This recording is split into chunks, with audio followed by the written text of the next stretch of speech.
You're listening to If Only I Were Wiser podcast, where Raina Wilson brings together wisdom and raw life stories to provide encouragement and truth. So many times it's easy to become discouraged in your own pursuit of health because your story or circumstances look drastically different from your favorite influencer or even the expectations you had for yourself. If that is you, welcome! This space is for you to learn, breathe, and maybe just listen and see what wellness could look like for you. Hey friends, welcome back to the If Only I Were Wiser podcast. On today's episode, I have rock star of a woman, Chrissy Powers. Chrissy is trained as a licensed marriage and family therapist, embodiment coach. She's also a wife, mama, writer, and ex-mommy blogger. Through her own personal healing journey, Chrissy has found a passion working with others to help heal from trauma. And that's exactly what we dive into on this episode, all things healing, the roller coaster of emotions, and how to really find peace in your own body. So let's go ahead and dive in. Welcome, Chrissy, to the If Only I Were Wiser podcast. Thank you. Thanks for having me.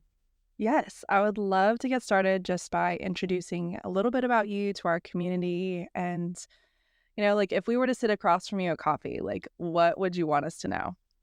I got my coffee. There we go. Same here. Oh, okay. That's a good question. I think if I was sitting with a group of women at coffee, I would want them to know that they are worthy of so much and that all of their desires and dreams are okay to have and that they're worthy of more. I would probably want them to know that. So what did it look like for you getting started in this space? Everybody's healing journey is long and messy because we have to come from somewhere, right? So what did it look like for you to get started? So I became a therapist because I had an eating disorder in college, and I had to get my own help for that. And the best therapists that I saw for that were women that had gone through it. And that doesn't mean men don't have eating disorders. I just resonated more with women. So I was like, I think I could do this. I think I could help women. And then I worked for a few years in the eating disorder treatment center space, as well as dual diagnosis and drug addiction. And then I became a mom and knew that I couldn't do it all. So I really wanted to be home with my babies. So I worked at a private practice as well and started building my own clientele. And I would just go maybe 1 or 2 nights a week and see a couple clients. And so slowly I got my hours and became a licensed therapist when I had my second son. And so it was just a beautiful career that allowed me to honor my priorities as a woman, as a mom.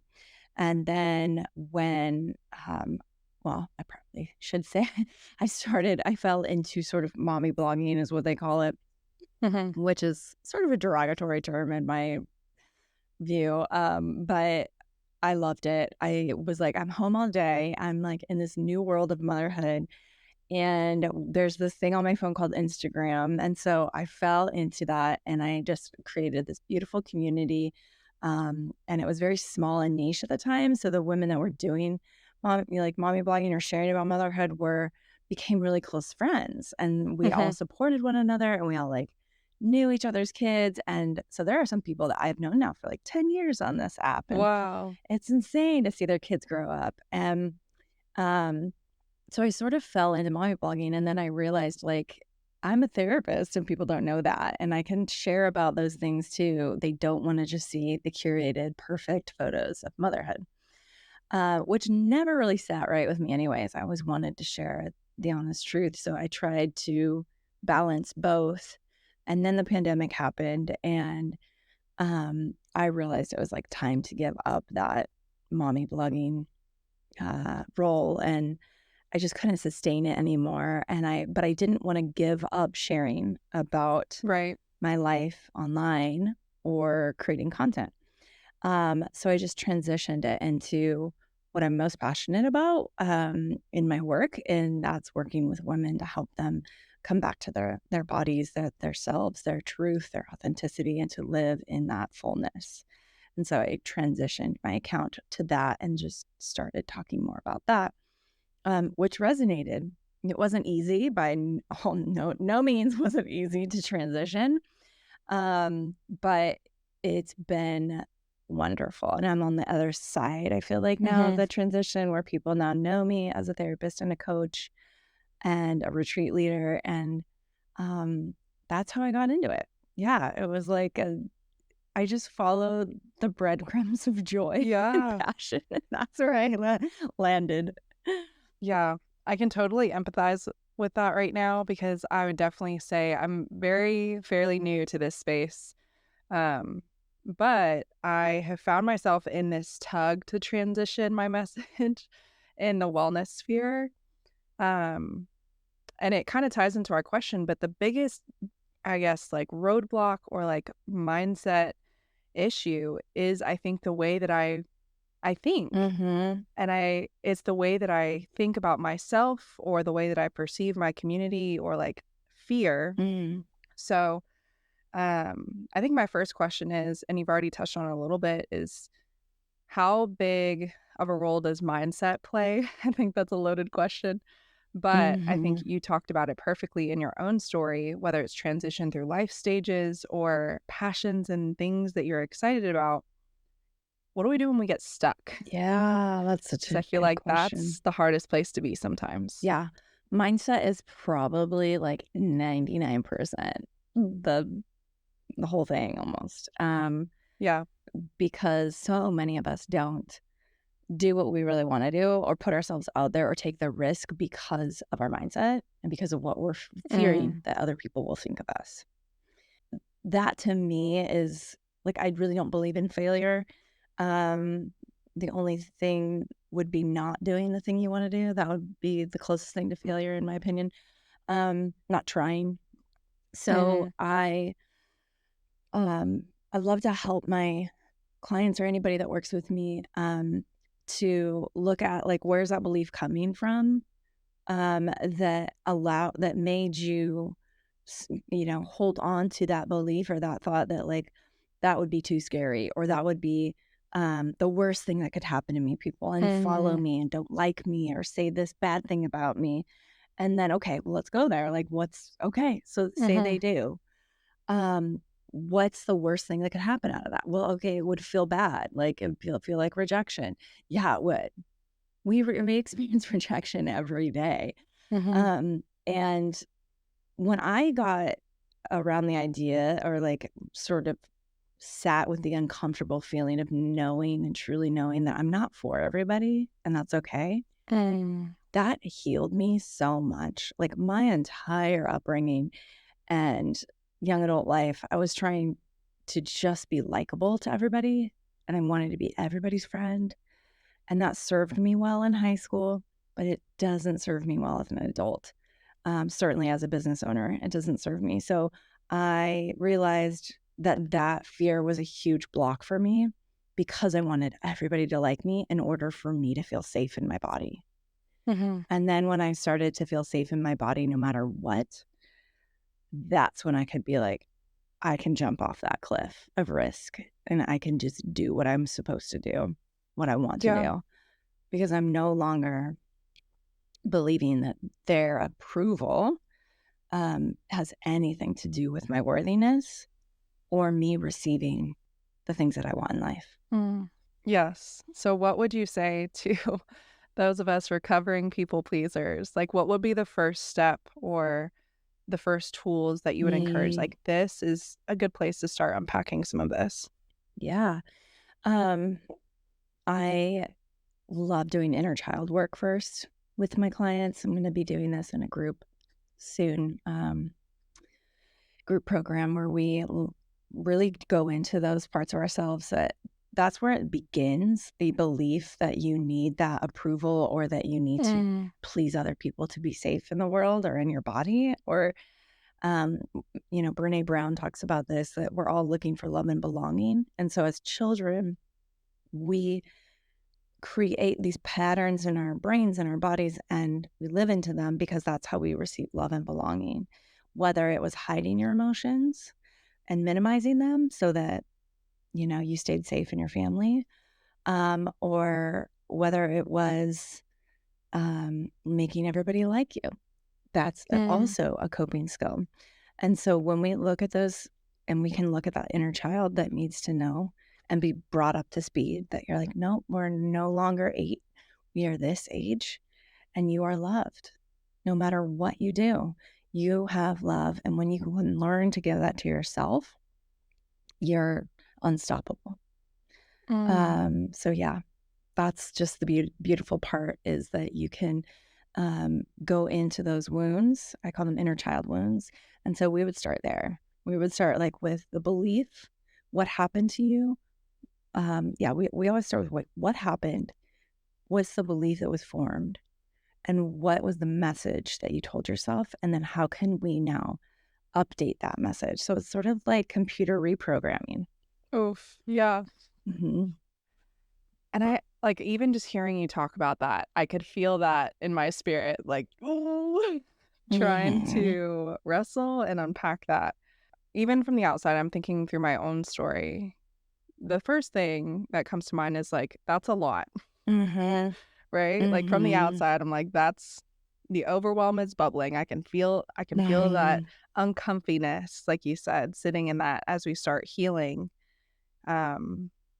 What would you say to those women that are sitting there on the fence and are like, I know that I need that. I know I feel called to that. And I know that they're starting to engage with the idea that they're worthy. But it's that if I take that leap right now, I don't know what I'm going to find on the other side. And I especially don't know what I'm going to find on the other side myself. And am I going to like that? That's such a good question. There are parts of yourself you probably won't like, but when you learn to hold space for your ugly parts, then it is freedom on the other side. And if we could all learn to hold space for our ugly parts, then we don't project them onto other people. And so I always say to people, like, if you can't do it for yourself, do it for the people around you. Do it for your children, do it for your friends, do it for your community, do it for your higher calling, or do it for that little girl inside of you, or little boy, if you're listening. There's always like that inner child. And so if you can't do it for you right now at this age, imagine that little girl that you are healing, and that she is deserving of going to those dark places. And yeah, it is. Healing is not easy, which is probably why a lot of people don't go there, but it is the ultimate, in my opinion, form of freedom. Absolutely.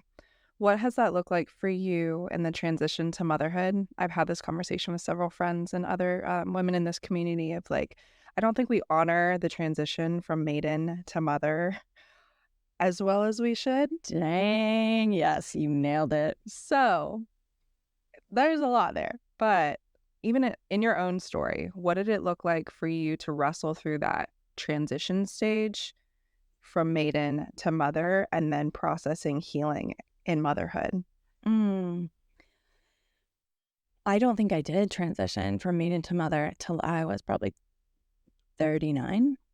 I'm 41 now. So maiden, I'm so glad you said that word. There's a book called Maiden to Mother, and it's by Sarah Durham Wilson. And I was actually just thinking about it when you were talking about going to the ugly parts of yourself. And she talks about that very process through the lens of archetypes.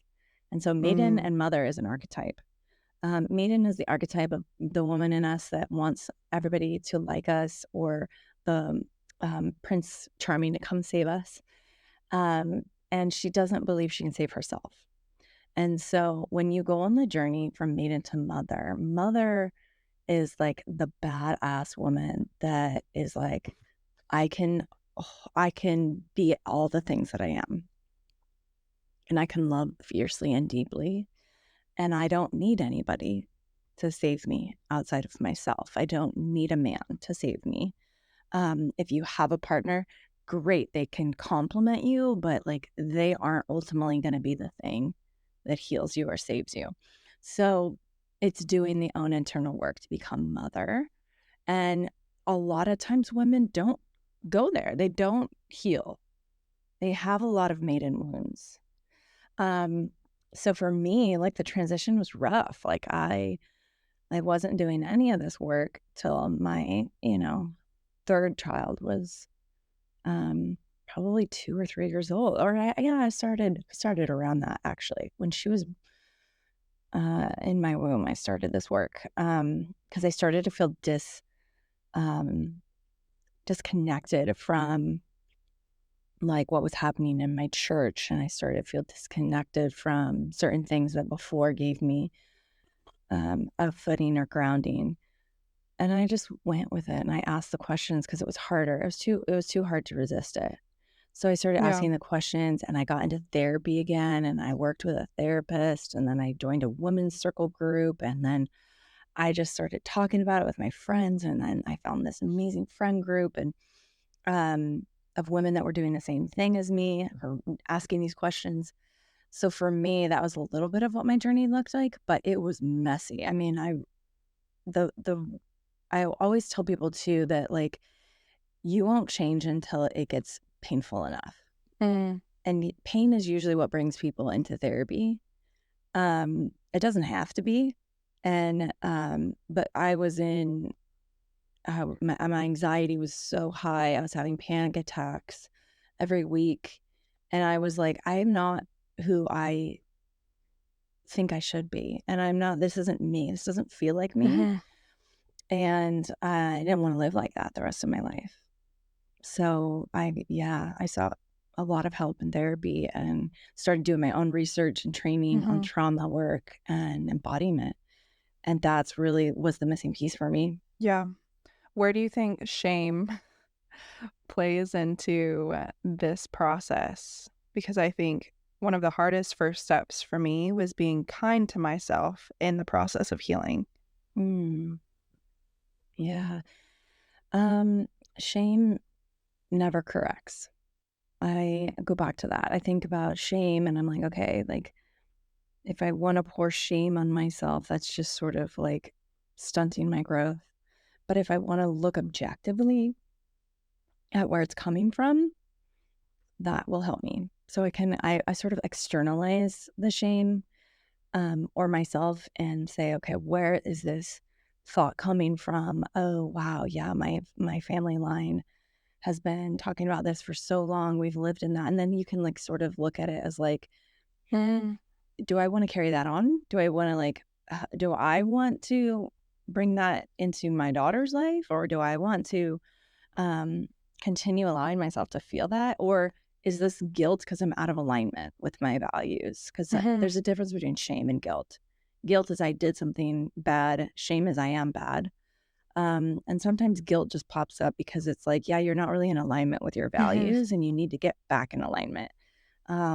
Which there's no shame in that. We're human. Being human is messy and there's no right way to do it all the time. Yes. Yes. I'm so glad you touched on that. And that was one of the first things that I have a friend of mine that just recently got her license, but she's walked me through many ugly seasons. And one of the most healing things that we talked about was the difference between guilt and shame. Yeah. And shame, like from a faith perspective, we believe that like that's messy. That's from the enemy and not meant for you. Totally. And keeps you in the darkest place. And guilt, like you said, I believe comes from the Lord, and it is a redirection. It is that yucky feeling that you're like, something is not right. Yeah. And I love how you said it's a misalignment, because that way you can objectively look at it versus being like, I am bad, and like personifying whatever you did onto myself and like carrying that baggage. Yeah.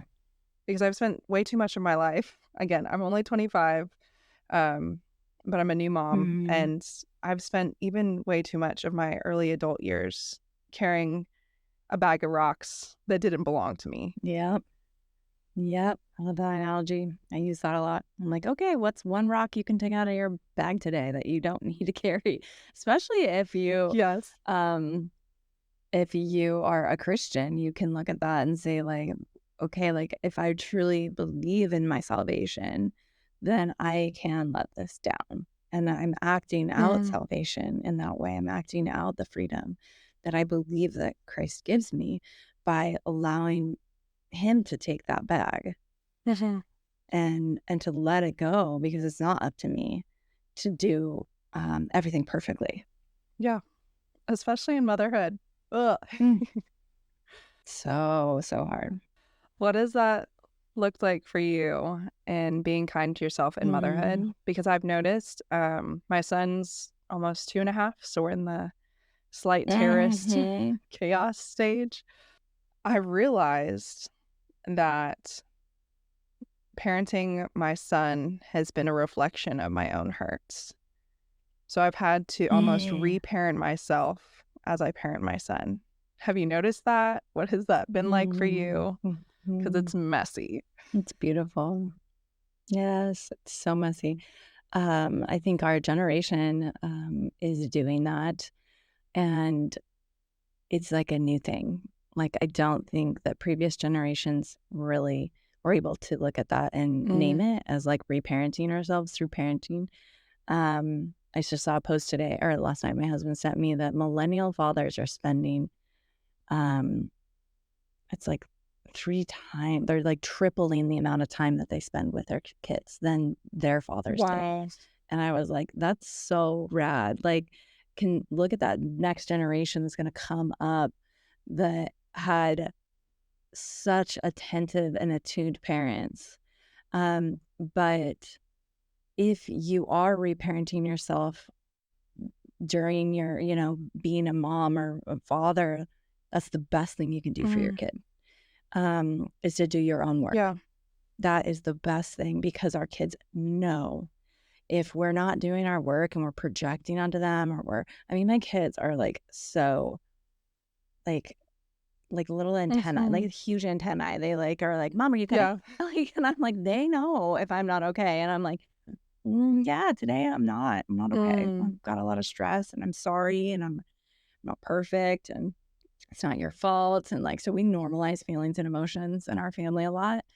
Um, and I know I'm not going to, we even normalize therapy. We're like, you know what? We're saving for therapy if you need it later Yeah. because mom and dad aren't perfect. We're not going to do this right. But we are like 100% always there for you and love you no matter what.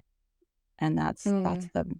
that's the foundation. So yeah, it is messy and it's supposed to be messy. Mm. That is so powerful. One of the best things I think that my friend, a good friend of mine, said when she found out that we were pregnant was, it's okay to say sorry. And that Mm. wasn't a narrative that I had growing up. So to learn that now, even as my son's a toddler and Yeah. I have to apologize for not being kind or not responding the Mhm. way that I should have, has been really sweet. But I would also say, like, seeing my parents um, reparent themselves alongside me Mm. has been super messy, but one of the most, like, sweet things to walk through in the season with them because, like, that Mm. wasn't what we had, you know? But now I'm getting to Totally. see my dad is apologizing to me for the first time in my life. And Wow. yeah, that's where I'm at right now. And so, like you said, it's this tension of learning yourself, learning your child. But then depending on what your family dynamic is you have people around you that could also be working through your crap. Mm. Yeah. And you just kind of have to walk with them through it. Mm. Yeah. It's also a byproduct of healing, is that you no longer will blame your parents because they Mm. did the best they could with what they had. And so it's not about blaming your parents and like, it's taking ownership over where you're at and what you need to do to heal. And also you can find responsibility for certain things, but you don't have to say, I'm angry at you still, or I'm going to blame you still. You can move through all those emotions and processing them without the person, even if they've passed. You can still heal. And well done for your dad to be able to do that and apologize. And I'm like, yep, I know I'm going to apologize so much when my kids are older. I'm just going to be like, yep, you're right. I was too busy. Yep, you're right. I didn't always do that right, and I'm so sorry. And now how can I think just listening as like an older parent of an adult, just listening and holding that space and doing the work to say, yeah, thank you for telling me that. I had a beautiful conversation too with my dad recently, who has also apologized for some of the things that he has done. And it just is so healing, because then you are like, yeah, thank you so much for honoring that and validating me. And we had this discussion. I was educating him on some new words that he can't say, like master bedroom, that we're like, he's like, why can't we use that word anymore? And I was like, well, Dad, it has roots in racism, and it has, and he was like, oh my gosh, thank you for telling me. I that makes so much sense now. And I was like, yeah, it just used the word primary bedroom now. And so it was like helpful for him to be able to listen to me, and he was grateful for that. But I think it also took an open mind. That's exactly what I was going to say.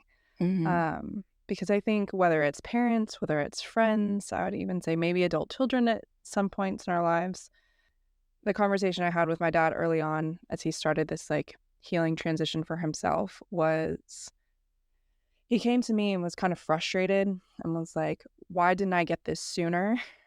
And my encouragement to him was, even if I had, spoken truth over you sooner, or given you the gospel, or whatever resource it was, I don't think you would have been in a place to receive it. Yeah. So what encouragement would you give to the men that are thinking through all of these things and are like, I know that this person needs healing, and I probably need healing with this relationship, but I don't think we're all ready to receive it. Yeah. It's a wonderful point you make. It's really hard when you heal, because you will lose relationships, and it might not be forever, but it's like you can't take everybody along with you. And so sometimes it can be lonely.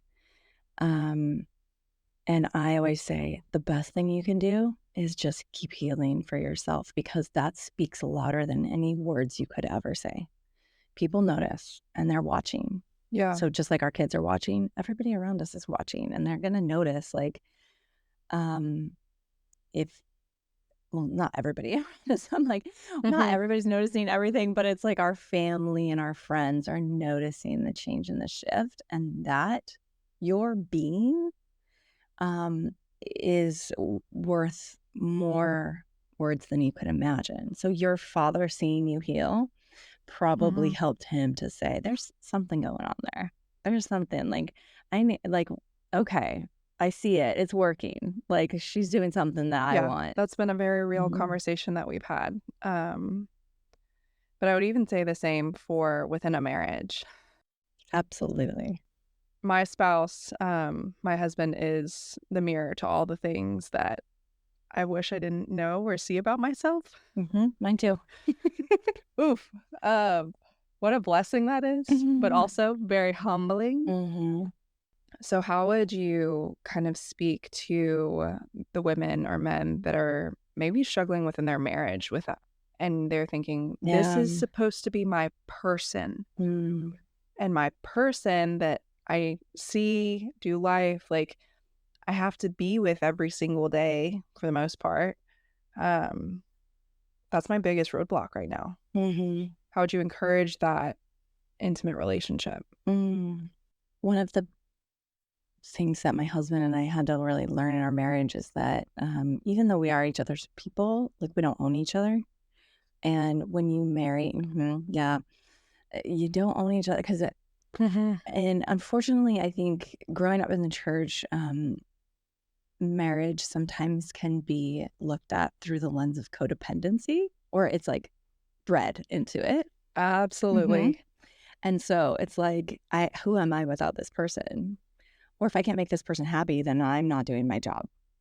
And I Right. used to think that early on in my marriage, like that I had to solve his problems and I had to make him happy. And then we did a lot of our own healing work and realized, oh my gosh, that's codependency. Like that's not how God intended it. Like we are whole with in ourselves, in our own relationships with the divine. And we complement each other. And so how we look at our marriage now is more of like a container. Our marriage is a container. It's not just me and him. It's like our values and the work we're doing in ourselves and the others around us. But like, how do we hold space for each other? And how do we reflect to each other the things that we're working on or that the other person should be working on? But yeah, knowing that you don't need to please the other person all the time and you can't. And sometimes you have to sit in that uncomfortable emotion and say, I can't fix this for them, but I'm here when you need me. And I'm here if you want advice, or I'm here like in sort of giving those parameters. Sometimes we want to fix the problem too fast and we skip the part of validation, Right. or we skip the part of empathy. And, empathy in marriage is probably the number one thing that will heal, is just, what was it like to be that person? What is it like to be them now? How can I put one foot in their world and keep one foot in mine without taking everything? Because that's not our job. So I don't know if I answered the question, but that's what it came to Yeah. mind. No, that was perfect. And I'm also super thankful that you mentioned that, because I think that the church does fail in a lot of ways, not edifying singleness. And that's where I think the root of codependency kind of comes in, is like, it is better to be married. And I don't always agree with that, because I think you can be lonely and single, or you can be lonely in marriage. So I think the root of that is like, are you content in yourself? Can you look yourself in the mirror and know that you are worthy and loved and enough Yeah. outside of your spouse? Because my husband and I talk about this all the time, of like, you weren't meant to complete me, exactly like you said. You were meant to complement me. And if I put that on you, that is way too much weight for our marriage. And that's not going to be healthy for our relationship. And I especially don't want my son to see that. Like, my husband is not my savior. Tweet, girl. And I need to love me too. That's amazing. That was good. Yeah. Yeah. Amen to that. Like, I think my younger self, like, I thought getting a husband and having a family and was the end all be all, and that would make me happy. And it's fulfilled me in many ways, but oh my gosh, it's also been the hardest thing I've ever done. And if I hadn't changed, I don't know where I'd be. Yeah, it wouldn't be as good as it is. It wouldn't be as rich as it is. Like, marriage very much is like two rocks rubbing up against each other, and refining and polishing each other for the rest of your life. And so although marriage is wonderful and beautiful, like the way we portray it in the movies and maybe even in the church isn't really correct. Like, it's constantly learning to fight better and repair quicker. And that's, in my opinion, what has helped our marriage too, was like doing the work to like learn who the other person is and constantly learning, because you change throughout your entire life. So the person you marry is not the person that you're going to be married to in 10 years. It's going to be a different person. So you have to keep getting to know that person.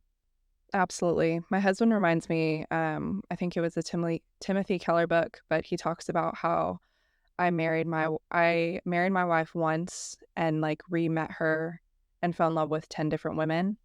Yes, I Um, love that quote. so that has been like super healing for our marriage. My husband's in the army, and at the time of this recording, he's currently gone. And I would say Mm, that's been one of the hardest things that we've had to process is the reintegration as military families of, mm, I'm full-time mom to our son, but also still wife while he's gone, but mm, also like communication, connection, yeah. everything is like different. Mm, Um, so one of the things that we've prioritized is couples counseling. I will good shout job. therapy from the rooftops because everybody needs it. Even as like a preemptive measure, you touched on at the beginning, like therapy Mm, doesn't need to be when you hit rock bottom, no, and it shouldn't be. So I'm yeah. thankful that that narrative is starting to change. Mm, Um, but we prioritize therapy and I think you said it perfectly, like creating space for empathy during our reintegration windows. So like when he gets home in like mm, a month, it's asking, okay, what do you need today? How can I love you yeah. this week? What do I need to apologize for this Oh, I week love that. that you probably didn't want to tell me because it's uncomfortable, you know? Yeah, I love that. But yeah, I would say as a military family, that's been one of the hardest things within our marriage that I wasn't prepared for, Hmm. um, was having extra grace. For that reintegration. Yeah. Mhm. My sister's in the military too, or her husband is. And so I've heard and seen her walk through many deployment reentries, and it's really hard. Um, and I mean, it's hard when you come home from a family vacation to re-enter back Yeah, into like home life, let alone exactly. 6 to 9 months away, and then dad comes back in. So I really feel like um, you could be such an asset to that whole community if you speak more about that and talk more about like how you guys manage reentry, because I feel like Mhm. that's for the military community, it's so needed. You guys Yeah. really do need, like, I give so much credit to the wives, because they are the ones holding these families together, and doing this insanely hard work of holding space for their partners, even when their partners aren't doing the work necessarily. But it sounds like your Mhm. husband's a lot more open minded. So good job. Yeah. Yeah. Super thankful for him. Yeah. Yeah, he definitely makes me better, but marriage has been, like you said, that refinement process in a lot of ways that I wasn't prepared to see my own spaces for healing, or I think the areas that I thought were healed, quote, healed, Yeah. and then they come back up. So Yeah. I think that would be like a great place to touch on is in this healing process, it's a roller coaster. It's Yeah. messy. We've covered that. But how do we reconcile when we feel like we've healed and it comes back up and still needs healing? Mm. Mm. Um, I say if you're like, "Ah, I thought I was done with that. Um, Look at it as just sort of like you're not back at square one. You never are. We don't go backwards. You're just being asked to be initiated into something new. So like, Mhm. how can I, love myself more in this way? Like if I get triggered by something with like body image, which I've been struggling that for like my whole life. And there are certain times of the month I love my Mhm. body, and then there's certain times of the month I don't. And so when when that trigger comes back, I have empathy and I say, it's not that I'm not healing, it's just that this hurts and that this is what it is to be human. And how can I love myself now, even in this spot? And that is a gift, because Mm.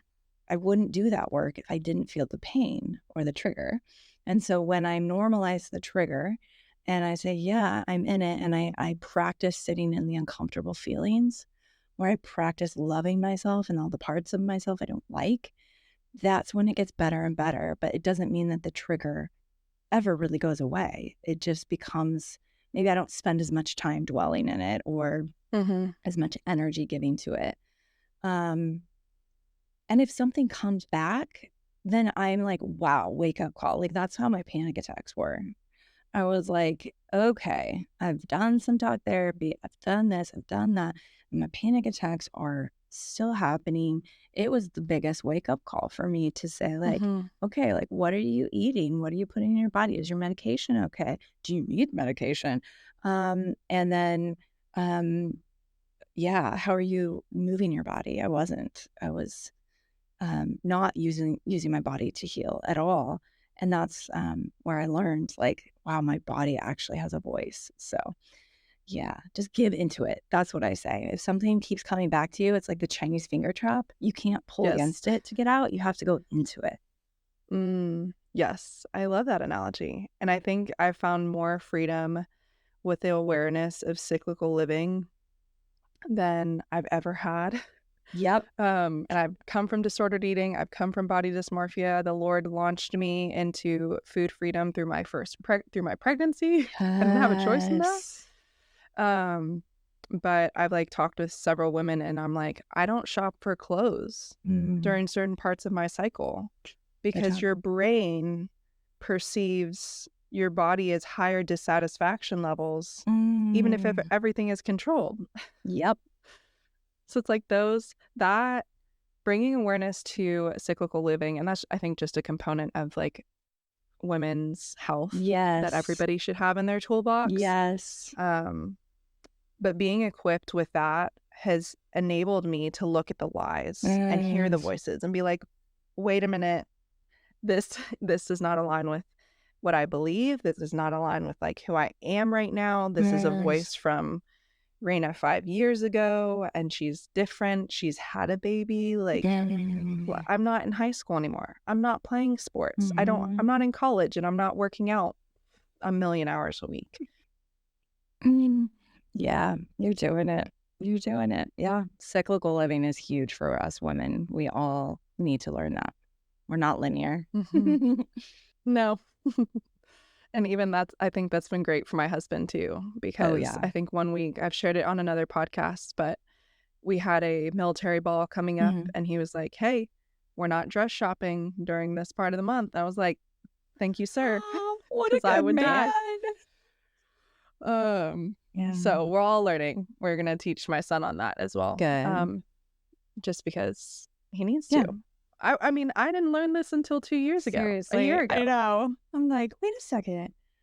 My cycle's more than just my period. Like, there's hormones going on all over the place. Yeah, I love the app Stardust for that. It tells you. Oh, yes. Do you use it? Okay, yeah. It tells you like where you're at, like what hormones, like what your mind's at, where your body's at, how your libido's doing, all of that because of the cycle. So that's helped me a lot. Plays a huge part in mental, physical wellness for women. I'm very passionate about that because I wish I had, like you said, I wish I had that years ago. But I wanted to go back and touch on one of your first points about women being worthy. And I have to say that because the biggest thing, I think, for my generation is social media. Yes. The lie comes in through the scroll. It comes in through the TikToks. It comes in through the pictures. It comes in through the fear of, this has even been a thought the past week, like, oh, I can't post my meals this week because my dishes aren't aesthetic. Like, what? Like, what? Yeah. So why do you think women struggle so much in this day and age? And maybe social media is the major component in this. But why do we struggle to feel worthy and loved? Because I think we're doing the work to heal that. But I still feel like that's the common like narrative and just like this weight over women. I think you're right. I think it's because there's so many distractions that take us up and out of our bodies and in our minds. We just live up here. And this isn't always the truth. Our minds do not tell us the truth all the time. So when we are inundated with the distractions, social media in general, just like literally at our fingertips, that is going to make you question yourself and your sense of self and your worthiness.